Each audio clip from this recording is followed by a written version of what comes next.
আসসালামু আলাইকুম। সুপ্রিয় শিক্ষার্থীবৃন্দ,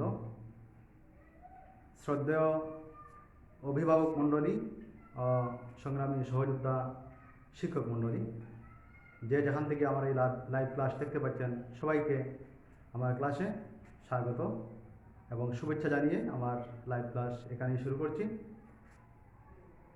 সুপ্রিয় শিক্ষার্থীবৃন্দ, পিইসি অনলাইন স্কুল, যেটা শুধুমাত্র প্রাইমারি এডুকেশন কম্পিটিশন এক্সামিনেশন প্রাথমিক শিক্ষা সমাপনী শিক্ষার্থীদের উদ্দেশ্যেই এই অনলাইন স্কুল। তো প্রাথমিক শিক্ষা সমাপনী পরীক্ষার্থী সকল বন্ধুরা, তোমরা তোমাদের ইসলাম ও নৈতিক শিক্ষা পাঠ্য বই নিয়ে এবং প্রয়োজনীয় খাতা কলম নিয়ে তোমরা বসে পড়ো টেবিলের সামনে। আজকে আমি ইসলাম ও নৈতিক শিক্ষা বিষয় থেকে আলোকপাত করব। তোমাদের সাথে রয়েছি আমি মোহাম্মদ খালিদুর রহমান মানিক, সহকারী শিক্ষক, খাসগাঁও সরকারি প্রাথমিক বিদ্যালয়, ছাতক, সুনামগঞ্জ, সিলেট বিভাগ থেকে। সুপ্রিয় শিক্ষার্থী বন্ধুরা, ক্লাসের শুরুতেই আমি একটি ছোট্ট গল্প বলতে চাই। আশা করি তোমরা খুব মজা পাবে। আজ থেকে অনেক অনেক বছর আগের কথা। বাগদাদ শহরের একজন ছোট্ট বালক, তার নাম ছিল আব্দুল কাদির জিলানি। বাগদাদের জিলান নামক স্থানে তার জন্ম হয়েছিল বলে তার নাম ছিল জিলানি। খুব ছোট্ট বয়সে তিনি উচ্চশিক্ষার জন্য বাগদাদ যাবেন। তোমরা জানো নিশ্চয়ই, বাগদাদ হচ্ছে একটা ঢাকার মতো রাজধানী শহর, যেটা ইরাক দেশের রাজধানী, একটা আরব কান্ট্রি। তিনি ছোটবেলা উচ্চশিক্ষার জন্য বাগদাদ শহরে যাবেন, রাজধানী শহরে যাবেন। যাওয়ার পথে তার মা তাকে 40টি স্বর্ণমুদ্রা তার জামার ভিতরে আস্তিনের মধ্যে সেলাই করে সংগোপনে দিলেন, যাতে তিনি ওখানে গিয়ে ওগুলো দিয়ে তার লেখাপড়ার খরচ চালাতে পারেন। তো তিনি যাত্রা শুরু করলেন।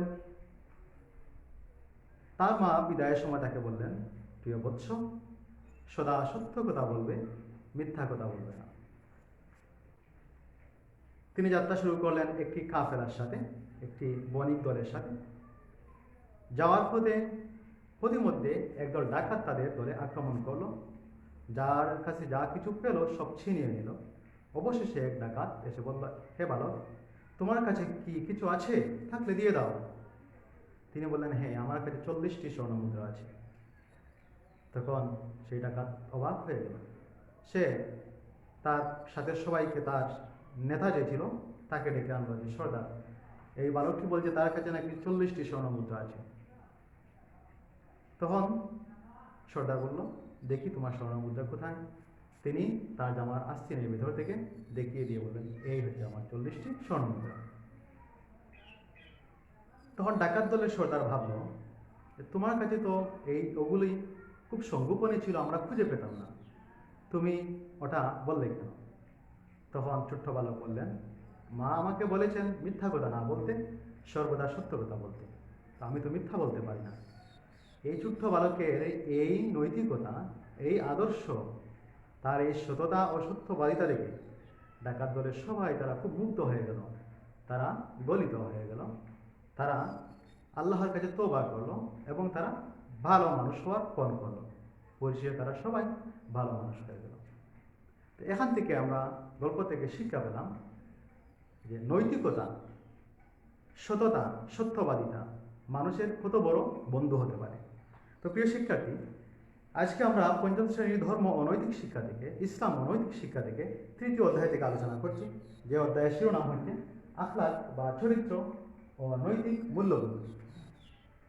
আমরা আজকে আখলাক বা চরিত্র এই ব্যাপারে কিছু জানার চেষ্টা করব। তোমাদের পাঠ্য বইয়ের 63 পৃষ্ঠা একটু বের করবে। বলে রাখি সবার উদ্দেশ্যে, অনেক সময় অনেক ছেলে মেয়ে শুধু গণিতে ভালো হতে গিয়ে, ইংরেজিতে ভালো হতে গিয়ে মনে করে ধর্ম বিষয়টা সহজ, ওটাতে গুরুত্ব কম দেয়। আর সমাপনী পরীক্ষায় দেখা যায় সকল বিষয়ে ভালো নাম্বার পেয়েছে, আর ধর্মে সে অল্প কিছু নাম্বার কম পেয়ে সে কাঙ্ক্ষিত A+ বলো বা A গ্রেড বলো ভালো একটা ফলাফল অর্জন করতে পারেনি। তো আমাদের যে 6টি পাঠ্য বই আছে সবগুলি সমান গুরুত্বপূর্ণ এবং সবগুলি আমরা যত্ন সহকারে আয়ত্ত করব। তো প্রিয় শিক্ষার্থী, তৃতীয় অধ্যায় থেকে আমি একটু তোমাদেরকে পড়ে শোনাই। এখানে খুব সুন্দর সুন্দর নীতিকতা নৈতিকতার কথা এবং আমাদের নীতিবাক্য দেওয়া আছে। তোমরা নিজেরা এই অধ্যায়টি ভালো করে পড়বে, আমি একটু পড়ে শোনাবো, তোমরা জাস্ট একটু শুনবে। আখলাক অর্থ স্বভাব ও চরিত্র। আখলাক হচ্ছে আরবি শব্দ, এর বাংলা অর্থ হচ্ছে স্বভাব বা চরিত্র, ইংরেজিতে যেটাকে আমরা বলি ক্যারেক্টার। স্বভাব ও চরিত্রকে আরবিতে আখলাক বলে। চরিত্র ভালো হলে জীবন সুন্দর হয়, সুখের হয়। যার চরিত্র সুন্দর এবং আচরণ ভালো সে সদা সত্য কথা বলে, পিতামাতার কথা শুনে, শিক্ষককে সম্মান করে, সৃষ্টির সেবা করে, জাতীয় সম্পদ রক্ষা করে, সকলের সাথে ভালো ব্যবহার করে। যার ভালো স্বভাব তার মধ্যে এই গুণগুলি থাকে। আর যার চরিত্র সুন্দর নয় এবং আচরণ মন্দ সে মিথ্যা বলে। সে কি করে, আমরা এখন তার কিছু পেয়ে যাব। সে মিথ্যা বলে, পিতামাতার অবাধ্য হয়, মানুষের সাথে খারাপ ব্যবহার করে, জাতীয় সম্পদ রক্ষা করে না, সৃষ্টির সেবা করে না ইত্যাদি। এই সকল খারাপ গুণ মন্দ স্বভাবের লোকের মধ্যে থাকে। যার চরিত্র ও আচরণ সুন্দর সবাই তাকে ভালোবাসে, বয়সে বড় হলে সবাই তাকে সম্মান করে, শ্রদ্ধা করে। আর বয়সে ছোট হলে সবাই তাকে আদর করে, স্নেহ যত্ন করে। সবাই বলে তার চরিত্র ভালো, সে উত্তম লোক। যার চরিত্র ভালো তাকে সবাই কি বলে? উত্তম লোক বলে। মহানবী সাল্লাল্লাহু আলাইহি ওয়াসাল্লাম বলেছেন, তোমাদের মধ্যে সর্বোত্তম সেই লোক যার চরিত্র সবচেয়ে সুন্দর। তো মহানবী সাল্লাল্লাহু আলাইহি ওয়াসাল্লামের উক্তি বা কথা হচ্ছে হাদিস, সুন্দর একটা হাদিস এখানে বাংলাতে দেওয়া আছে। নবীজি সাল্লাল্লাহু আলাইহি ওয়াসাল্লাম বলেছেন, তোমাদের মধ্যে সর্বোত্তম, উত্তম, আরো উত্তম, সর্বোত্তম, গুড, বেটার, বেস্ট, আমরা যে পড়েছি সর্বোত্তম, সবার চেয়ে ভালো। তোমাদের মধ্যে সর্বোত্তম সেই লোক যার চরিত্র সবচেয়ে সুন্দর। আমরা বুঝতে পারলাম চরিত্রবান মানুষের গুরুত্ব কত বেশি। চরিত্রবান মানুষ, সচ্চরিত্রের অধিকারী মানুষ সবচেয়ে ভালো, সর্বোত্তম মানুষ। যার চরিত্র সুন্দর নয়, আচরণ ভালো নয়, কেউ তাকে ভালোবাসে না, শ্রদ্ধা করে না, আদর ও স্নেহ করে না, সবাই তাকে ঘৃণা করে, অবিশ্বাস করে, কেউ তাকে সাহায্য সহযোগিতা করে না। আমরা যে চরিত্রবান হলে কী সুযোগ সুবিধা, সম্মান পাওয়া যায় আমরা জানলাম, এবং চরিত্র খারাপ হলে কত হেয় হতে হয় এগুলো একটু জানলাম।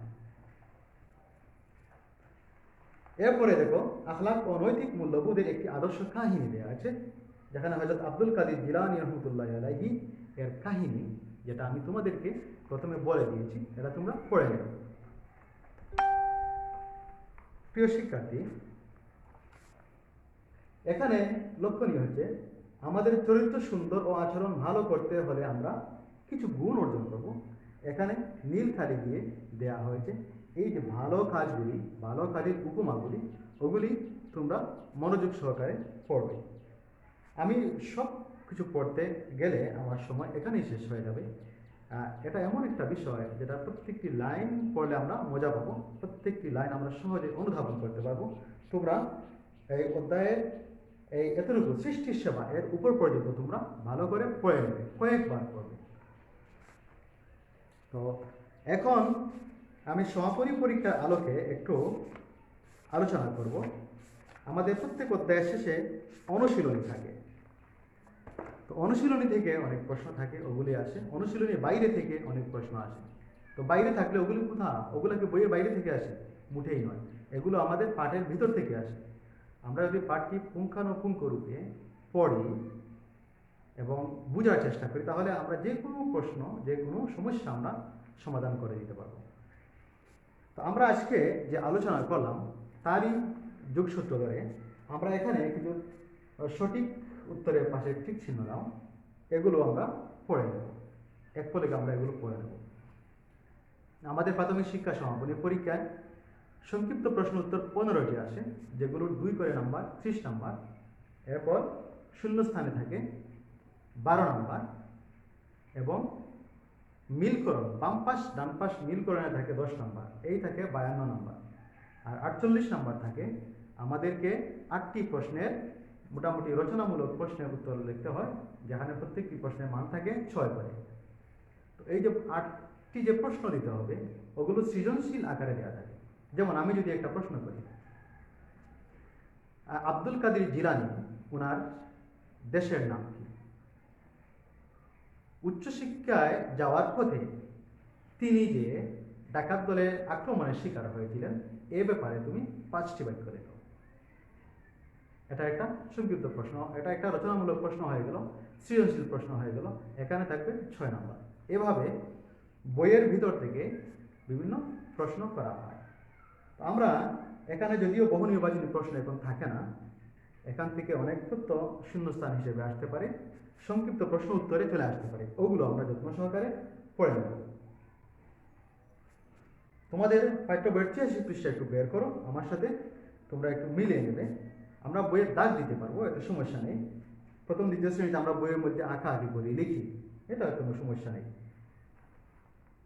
আখলাক অর্থ কি? আখলাক শব্দের অর্থ কি আমরা পড়েছি প্রথমে। আখলাক শব্দের অর্থ হচ্ছে সদাচার, উত্তম আচরণ। সদাচার, আচরণ, এ দুটাই হচ্ছে খুবই পাশাপাশি, দুটা উত্তরই প্রায় সঠিক, কিন্তু আখলাক শব্দের অর্থ সবচেয়ে ভালো অর্থ হচ্ছে সদাচার। আখলাক বলতে আমরা ভালো চরিত্রকেই বুঝি, সদাচার। আমরা বেকার লোকদের কিসের ব্যবস্থা করে দেব? এবং তাইটুকু আমরা হয়তো এই অংশটুকু পড়িনি, কিন্তু আমরা এখান থেকে এই ছোট প্রশ্ন উত্তর বলতে পারবো। আমরা বেকার লোকদের কিসের ব্যবস্থা করে দেব? কাজের, সেবার, মুক্তির, বসের, কাজের। ঠিক আছে, বেকার লোককে আমরা কাজের ব্যবস্থা করে দেব। দেশপ্রেম অর্থ কি? দেশ প্রেম, দেশের প্রতি প্রেম বা ভালোবাসা। হ্যাঁ, দেশের গান করা, দেশে বাস করা, দেশকে দেখা, দেশকে ভালোবাসা। হ্যাঁ, দেশকে ভালোবাসা। দেশপ্রেম শব্দের অর্থ হচ্ছে দেশকে ভালোবাসা। মহানবী সাল্লাল্লাহু আলাইহি ওয়াসাল্লাম কোথায় হিজরত করেছিলেন? নবীজি জন্ম হলো আরবের মক্কা নগরীতে, তিনি ওখান থেকে হিজরত করে মদিনায় গিয়েছিলেন। মদিনায় মানুষ অন্যায় করার পর অনুতপ্ত হলে আল্লাহ তাকে কি করেন? স্মরণ করেন, ক্ষমা করেন, শাসন করেন, ত্যাগ করেন, ক্ষমা করে দেন। আমরা 5টি সংক্ষিপ্ত এই যে বহু নির্বাচনী প্রশ্ন একটু দেখলাম, আমরা পরে পাঠে আমরা বাকিগুলো দেখে নেব। এখন আমরা 88 পৃষ্ঠার শূন্যস্থান থেকে আলোচনা করব। আমরা বের করো শূন্যস্থান। শূন্যস্থানে দেওয়া আছে 7টি বাক্য দেওয়া আছে, যেগুলো আমাদেরকে পূরণ করতে হবে।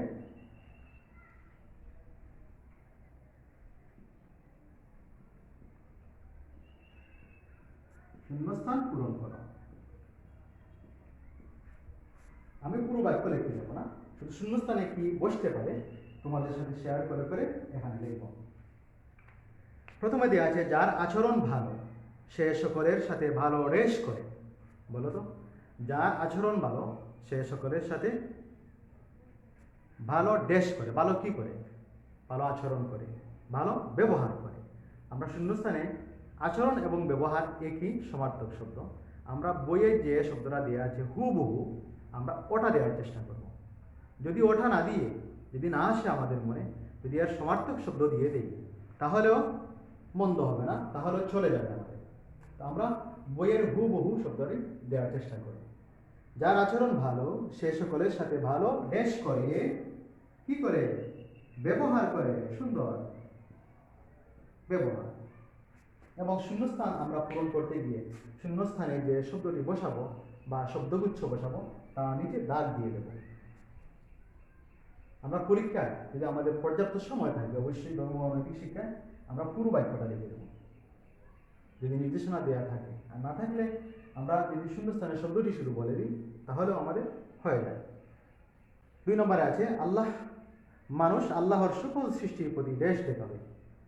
মানুষ আল্লাহর সকল সৃষ্টির প্রতি কি দেখাবে? আমরা সকল সৃষ্টির প্রতি কি দেখাবো বলো তো? সৃষ্টির প্রতি আমরা দেখাতে পারি দয়া, দয়া, মমতা। আর কি আমরা দেখাবো? প্রতিপালন তো আল্লাহ করে। 3 নম্বর দেশপ্রেম দেশ অঙ্গ। আমরা পড়েছি দেশপ্রেম এটি একটি প্রবাদী। দেশপ্রেম ইমানের অঙ্গ। দেশপ্রেম ইমানের অঙ্গ। আবার বলো দেশপ্রেম ইমানের অঙ্গ।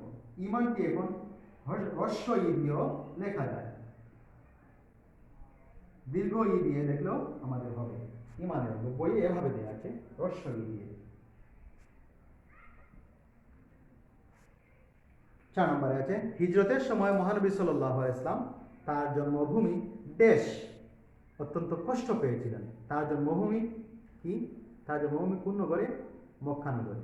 তাহলে কি কেন কষ্ট পেয়েছিলেন? ছেড়ে যেতে।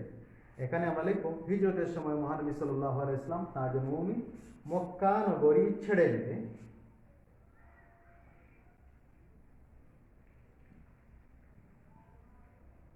মক্কা নগরী ছেড়ে যেতে। তোমরা অধ্যায়টি ভালো করে পড়ে নেবে। আমি লাইন বাই লাইন সকল পাঠ পড়লে আমাদের সময় ক্ষেপণ হবে। মক্কা নগরী ছেড়ে যেতে, মহানবী সাল্লাল্লাহু আলাইহি ওয়াসাল্লাম মক্কা নগরী ছেড়ে যেতে অত্যন্ত কষ্ট পেয়েছিলেন। এরপর সততা মানুষকে রেশ দেয়, এটা আমরা বলতে পারবো। সততা, সত্যবাদিতা মানুষকে কি রে? মুক্তি দেয়। সুন্দর বলে দেয়, সততা মানুষকে মুক্তি দেয়। আমরা ছোটবেলা পড়েছি সত্য মানুষকে মুক্তি দেয়, মিথ্যা মানুষকে ধ্বংস করে। সত্য মানুষকে মুক্তি দেয়, মিথ্যা মানুষকে ধ্বংস করে। এগুলো নীতিবাক্য আমরা হৃদয়ে ধারণ করব। 6 নম্বরে আছে কি? মায়ের দেশ নিচে সন্তানের জান্নাত।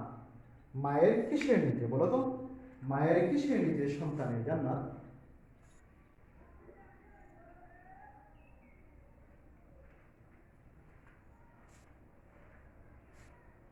মায়ের পায়ের নিচে। পায়ের নিচে, এটা হাদিসে নবীজি সাল্লাল্লাহু আলাইহি ওয়াসাল্লাম বলেছেন মায়ের পায়ের নিচে সন্তানের জান্নাত। জান্নাত ওখানে খুঁজতে হবে।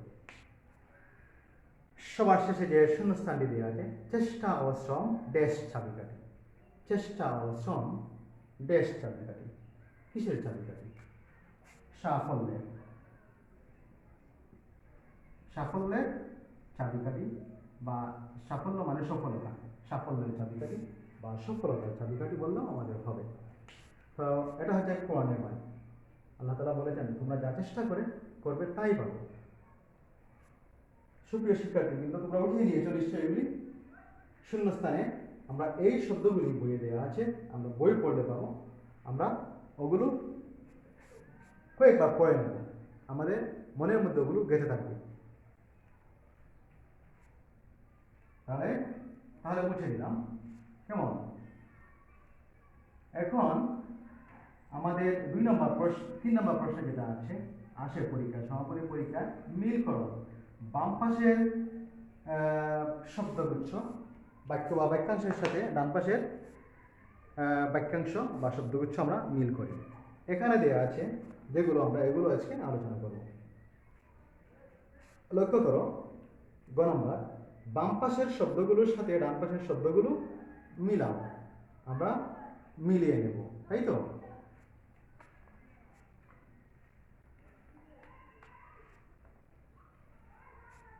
আচ্ছা, কি আছে তথ্য আমরা একটু পড়ে নিই। এখানে 6টি বাক্য দেওয়া আছে, এখানে 6টি বাক্যাংশ বা শব্দগুচ্ছ দেওয়া আছে। তোমাদের মধ্যে সর্বোত্তম সেই লোক যার চরিত্র কি? এখানে আমরা উভয় পাশ আগে একবার পড়ে নেব পরীক্ষায় যদি আসে। তোমাদের মধ্যে সর্বোত্তম সেই লোক যার চরিত্র, হ্যাঁ, যে ব্যক্তি মানুষের প্রতি দয়া দেখায় না, আল্লাহ তার প্রতি। আমাদের জন্মভূমির নাম, যে ক্ষমা করলো তার জন্য আল্লাহর কাছে। আমরা সকলে ডাস্টবিনে ড্যাশ, তোমরা ভালো কাজে একে অপরকে ড্যাশ। আচ্ছা, ডান পাশে দেওয়া আছে দয়া দেখান না, পুরস্কার রয়েছে, ময়লা ফেলবো, সহযোগিতা করবে, সবচেয়ে সুন্দর বাংলাদেশ। এখন আমরা তথ্যগুলো মিলাবো। তোমাদের মধ্যে সর্বোত্তম সেই লোক যার চরিত্র, হাতে কি বসতে পারে বলো তো? দয়া দেখান না, পুরস্কার রয়েছে, ময়লা ফেলবো, সহযোগিতা করবে, সবচেয়ে সুন্দর বাংলাদেশ। সবচেয়ে সুন্দর, যদি এই শব্দগুচ্ছ নিয়ে আসি তাহলে বাক্যটি সবচেয়ে মধুর হয়, সবচেয়ে সুন্দর হয়। তোমাদের মধ্যে সর্বোত্তম সেই লোক যার চরিত্র সবচেয়ে সুন্দর। এটা আমরা আজকে পড়েছি, এটা নবীজির বাণী, এটা হাদিস। যে ব্যক্তি মানুষের প্রতি দয়া দেখায় না, আল্লাহ তার প্রতি, সবার উপরে দেওয়া আছে দয়া দেখান না। তাহলে আমাদের 2টা চলে গেল। পরবর্তী যে অপশনগুলোর জন্য এই 2টা পরে বাকিগুলা থেকে আমরা খুঁজব। এটা ধর্ম নৈতিক শিক্ষা বলো বা ইংরেজি বলো, ওটার ক্ষেত্রেও আমরা এই টেকনিক অবলম্বন করি। আমাদের জন্মভূমির নাম কি সবাই জানি, বাংলাদেশ। তাহলে এখান থেকে 3টে অপশন চলে গেল, যে 3টে চলে গেল আমরা ওটাকে একটু ছোট করে দাগ দিয়ে দেবো। এখন এখান থেকে 3টে চলে গেল, 3টা থাকলো। যে কমা করলো তার জন্য আল্লাহর কাছে কি আছে বলো তো? ওই 3টা পরে আমরা খুঁজবো। পুরস্কার রয়েছে, হ্যাঁ, সহযোগিতা করবে, নাকি দয়া দেখান না। এখানে যে কমা করলো তার জন্য আল্লাহর কাছে পুরস্কার রয়েছে, এটি সবচেয়ে মানানসই। 5 নাম্বার, আমরা সকলে ডাস্টবিন তো বুঝো তোমরা, ময়লা ফেলার যে জায়গা, ঝুড়ি থাকে, ডাস্টবিনে কি করব? হ্যাঁ, ময়লা ফেলবো। তোমরা ভালো কাজে একে অপরকে কি আছে সহযোগিতা করবে।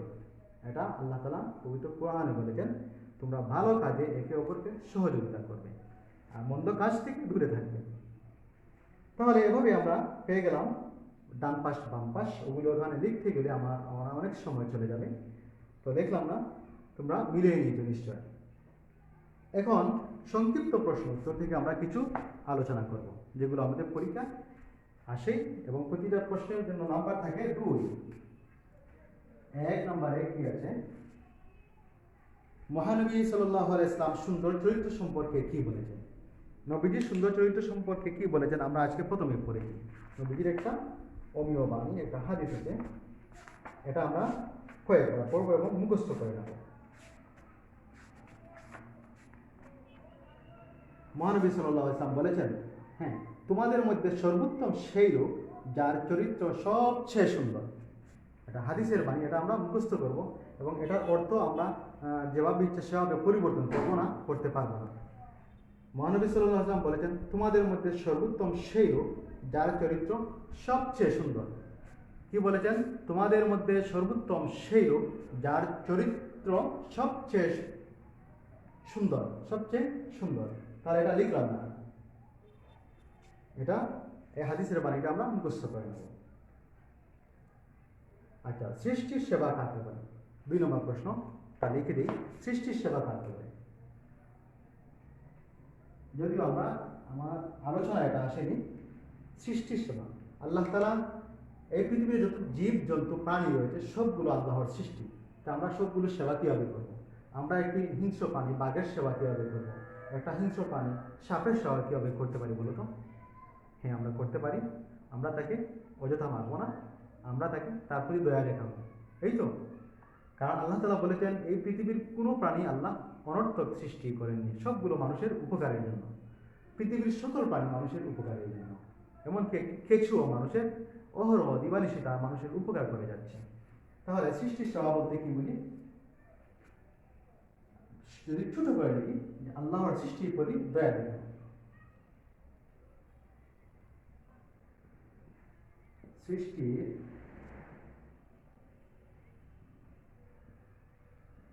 সেবা বলতে বোঝায়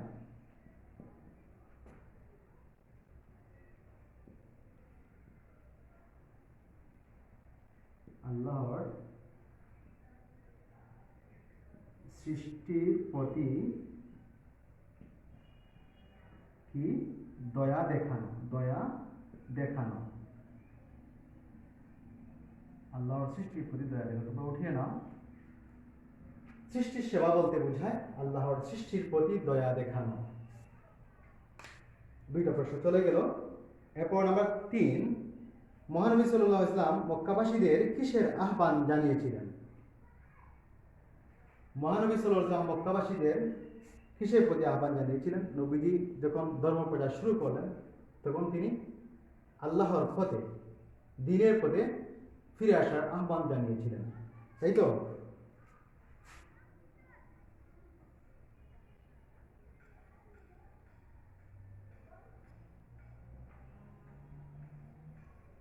আল্লাহর দ্বীনের পথে ফিরে আসা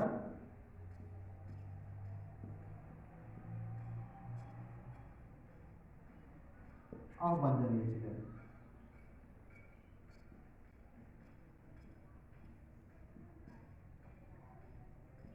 আহ্বান জানিয়েছিলেন।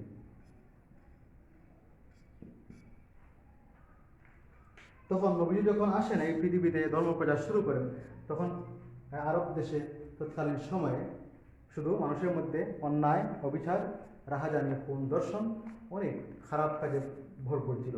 নবীজি বলেছেন, তোমরা ভালোর দিকে চলে আসো, ভালোর পথে চলে আসো, আল্লাহর দিনের পথে চলে আসো। এরপর 4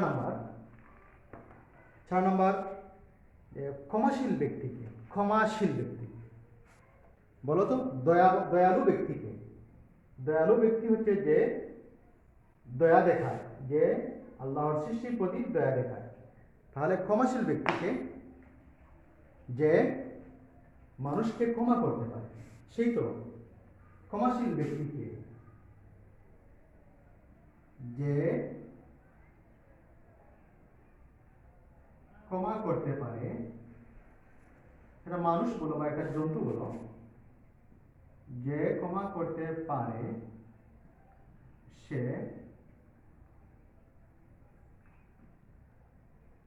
ক্ষমাশীল ব্যক্তি। আমাদের কখনো করতে হয় ক্ষমা মানুষকে, কখনো জীবজন্তুকে, পোষা প্রাণী বা ওগুলিকেও ক্ষমা করতে হয়। এখন সর্বশেষ একটা ছোট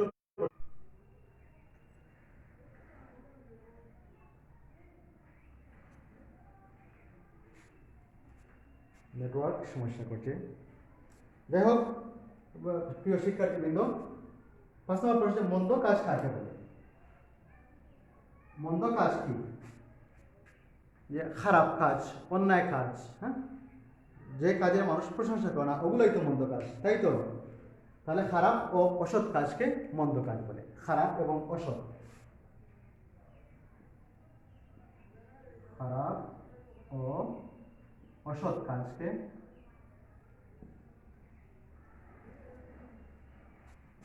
মন্দ কাজ বলে। খারাপ ও অসৎ কাজকে মন্দ কাজ বলে। এটা সংজ্ঞা তুমি বলতে পারো, যে কাজ করলে আল্লাহ তাআলা অসন্তুষ্ট হন তাকে মন্দ কাজ বলে, আর যে কাজকে কেউ ভালো বলে না সেই কাজকে মন্দ কাজ বলে।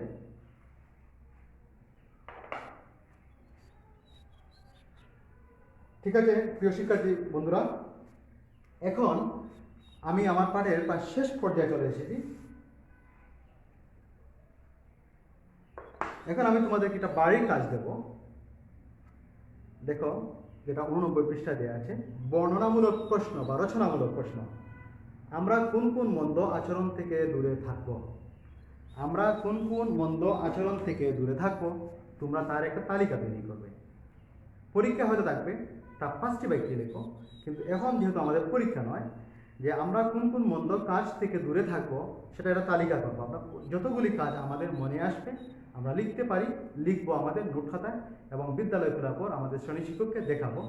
তো প্রিয় শিক্ষার্থীবৃন্দ, আজকের পাঠে অংশগ্রহণ করার জন্য সবাইকে ধন্যবাদ এবং আবারও বিদায় শুভেচ্ছা জানিয়ে আমার ক্লাস এখানে শেষ করে দিচ্ছি। সবাই ভালো থেকো, সুস্থ থেকো, নিরাপদে থেকো। আবারও ইনশাআল্লাহ দেখা হবে। ততক্ষণ পর্যন্ত সবাইকে খুদা হাফেজ।